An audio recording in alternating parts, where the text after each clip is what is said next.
Hi all, it's Swank Ivy again with another Letters to an Asexual. This is number 120.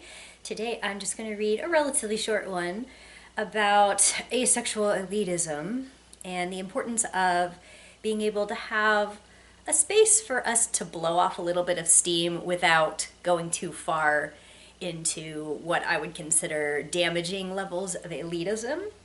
And I'll go into it in detail in my response to someone discussing this with me anonymously. But just as an overview, I will say that I've received occasional expressions of what I would consider to be asexual elitism in my comments, and those would sound like, oh, asexual people are superior because we're more evolved, or we're more spiritually pure, or we're less like animals, or, just people will say these kinds of things. And I think that they are ultimately unhelpful, and that it is ultimately not something that helps us as a community, both because others will consider us to be elitists and will feel like we're looking down on them, and because it fosters in us a belief that we are somehow separate or better, and that, again, helps no one. So, someone sent me on Tumblr an anonymous comment and said, there's a blog called Just Allo Things that's been making jokes about non-asexuals. The problem is the tone of the blog is weirdly superior, like the mods think they're better than other people. Also, and this is the main problem, a lot of the jokes are really homophobic, which is weird because some asexuals are romantically attracted to the same gender. This whole thing bothers me as an asexual and as a person who thinks being an asshole isn't okay. Is this a problem, or am I overreacting? And here's my reply. I have not gone to look at this, but if it is as you describe and they are being homophobic or shaming other people in general as a way of celebrating asexuality or making it seem purer or better, I think it's crappy. Yes, it is a problem, and no, you are not overreacting. But there is nuance when you try to understand where it's coming from and why it happens. I absolutely believe it's important for asexual people to have safe spaces to celebrate their aceness. I absolutely believe that sometimes it's helpful to be able to rant and vent about people who have hurt you or mocked your asexuality, and that sometimes that venting will seem mean-spirited to those who either don't have that same need to vent or are part of the group that is being vented about.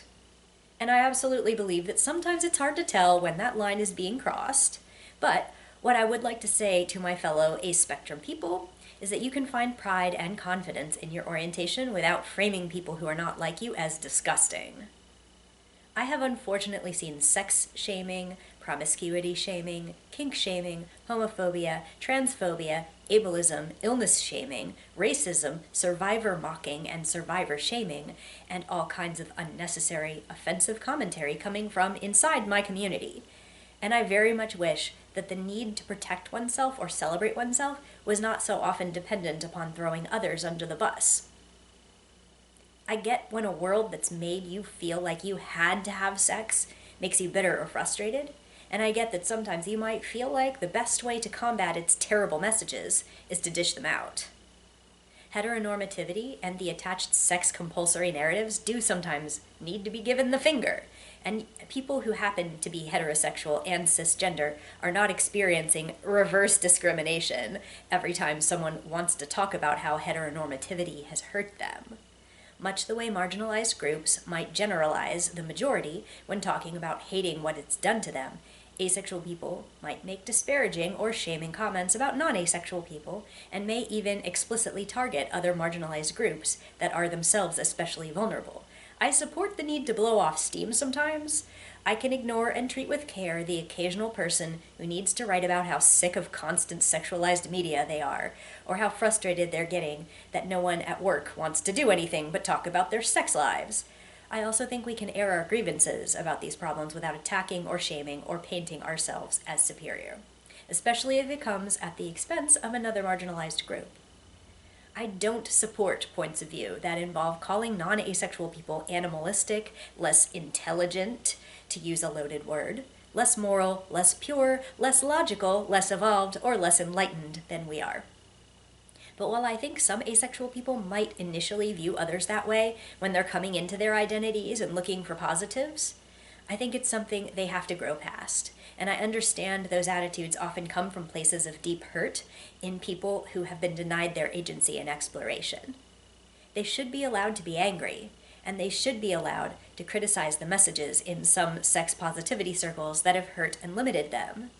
And they should be allowed to ask non-asexual people to recognize how destructive some inescapable messages in our cultural narratives have been to us. But considering how viciously celebrations of sex have been denied to LGBTQ groups, we need to understand sometimes that their need to have pride in sex and relationships they've been shamed for is very different from mainstream celebrations of sex. Where mainstream culture has celebrated some heteronormative sex and relationships, LGBTQ people have often been taught their relationships and any sex they desire or have is dirty or inappropriate or adult material, unsuitable to disclose evidence of to children, or might even be sinful or intolerable to some people in their lives. It's especially confusing and discouraging if you are both ace and an LGBTQ identity, because your community may embrace parts of your desires and identities without acknowledging others, and you may feel that two or more of your communities are full of dialogues about hating each other. As an aside, I want to say that most people, especially these days, do consider asexuality itself to be in that queue, and we are not some distinct group separate from LGBTQ, especially when they add the plus in there or they add the QIA at the end, that is designed to be explicitly inclusive to us. But in the setup for this, I'm talking about non-ace LGBTQ identities and ace identities that coexist. Continuing. If and when non-LGBTQ aces do get frustrated and want to say crappy things about sexualized culture, they need to take special care to avoid letting LGBTQ people, both ace and non-ace, get caught in the crossfire, and we definitely should not be targeting them specifically. I dealt with this recently over a person who wanted to derail a conversation about marriage equality by saying all the attention to gay marriage is distracting from the real issue of how marriage is terrible in general and oppresses people who don't want to get married. And I feel that if you explicitly start making noise about being anti-marriage in general, only in association with marriage equality dialogues, you're spreading bigotry, not fighting for your pet issue separately. TLDR, I think people's rage and frustration at non-asexual communities is sometimes understandable, but that focusing on shaming them to lift us up is ultimately not constructive and hurts everyone involved. And to add on to that, I would also say that typically when you are part of a marginalized community and you're talking about what has happened to you at the hands of the majority, when you say something like, oh my God, I just really hate straight people, the straight people involved kind of have to be able to look at that and understand you're not saying, I hate individuals for being straight. You're saying that you hate heteronormativity. You're saying that you don't like what that's been done, what that's caused to be done to you. And even if you use a shorthand like saying, God, I hate straight people, the first thing a straight person should think when they hear that is not, oh, I'm the victim here. I have to be explicitly called out by this person as an exception before I can think about why that person might need to express this frustration toward my majority group. And the reason that I don't think it's necessarily wrong for somebody to casually say, oh my gosh, I hate X majority, that number one, they don't have the institutional power typically to do anything with that hatred. They have no power to take away any of that person's rights, that group's rights. And also, it is a good reminder for a majority who might overhear that to think, like, why do I have to be personally excused from this and be reassured by the minority who's been hurt by people like me that they're not talking about me? If I haven't done that, if I was never guilty of that and I know that, I should be able to mentally exclude myself from that. But it's also a good reminder that maybe I don't get to. Maybe I should check myself. Maybe I should think about, have I ever participated in this? Am I unknowingly participating in this? What all do I have to learn? Because like I said, again, that minority does not have really a power structure to be able to harm the majority through at least institutionalized channels. So sometimes you will see people getting mad about being called cisgender, or if you see somebody from a people of color group saying, I hate white people. I have never seen somebody from one of those groups saying, I hate white people, and thought, I need to wade in here and say, like, hey, I'm a white people. What did I do? I understand that that's not something that this needs to be derailed into. They have a reason for saying that they have these strong negative feelings about the majority group. So, when I hear something like that, most of the time it's just kind of, I understand that I should stay out of that if I'm part of the majority group and I'm at least in a place where I can overhear this or I can see this happening. I know that that's not a place for me to wade in with my opinions. I mean, that would be very typical of a privileged group for me to feel like this is a time for me to step in and correct everybody here and say, you can't talk like that about my majority group. We're not bad, or at least I'm not. You need to talk about how I'm good before I will not use all of my institutional power to turn against you. That sounds dramatic, but we see it when women say they hate men, and then you always see a man wade into that conversation and be like, not all men. And a lot of times, yes, not all men, but definitely that man.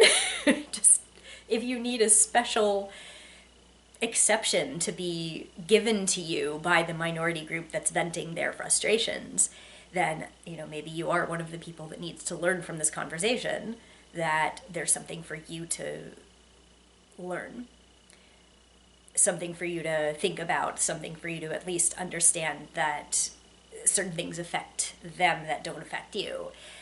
But bringing it back to our group, asexual people, aspectrum people, you might see some of us saying things like, I'm so sick of straight people, or I'm so sick of sex compulsory culture. Why can't they stop talking about these disgusting things all the time? And I don't find the idea of sex as just like a concept to be disgusting, but I don't want to be confronted with it. And I have had situations where I'm like, why can't all these people just shut up about this? Why is this the topic of conversation so often that I can't get away from it? And I would feel good if I could go into a space where other people understood and had a similar reaction to always having to deal with sexualized conversations. But ultimately, I feel like it crosses a line if asexual people start going around telling people that they're not allowed to have those conversations, or that they're disgusting or lower or animalistic or low morals. I mean, like I said in my response to that person who sent me the anonymous question, I don't think that does us any good. I think that it creates disharmony for no reason, and that we don't have to say things like that in order to feel legitimized in our anger. I'm certainly not going to be one of those people that says we need to focus on harmony and getting along all the time in every situation. There is a time and a place for having negative reactions to a majority group and saying, hey, I'm going to call this out and say this institutionalized majority, all of their rights and everything, this is harming me. And I do actually think that this is bad. I do want people who support this to feel bad. That's something that I feel a lot about some of the things that people are supporting politically and some of the legislation that is happening in my country. But it's not something I'm going to attach to an inherent understanding of somebody being a man or being cisgender or being not asexual. I don't automatically think that everybody who's not asexual is incapable of understanding me or fighting for my rights. So it's a nuanced issue, it's a complicated issue, and again, I just think that it does more harm than good if we fixate on and foster those feelings of difference between these groups and act like they can never get along and that one is better and it's our side in this situation. Obviously, there are things that I think the other side is not only a different opinion but is wrong. I certainly think that the side of the political spectrum that thinks that our rights should be taken away is wrong, and I don't consider that to be a point of view that I need to give respect to.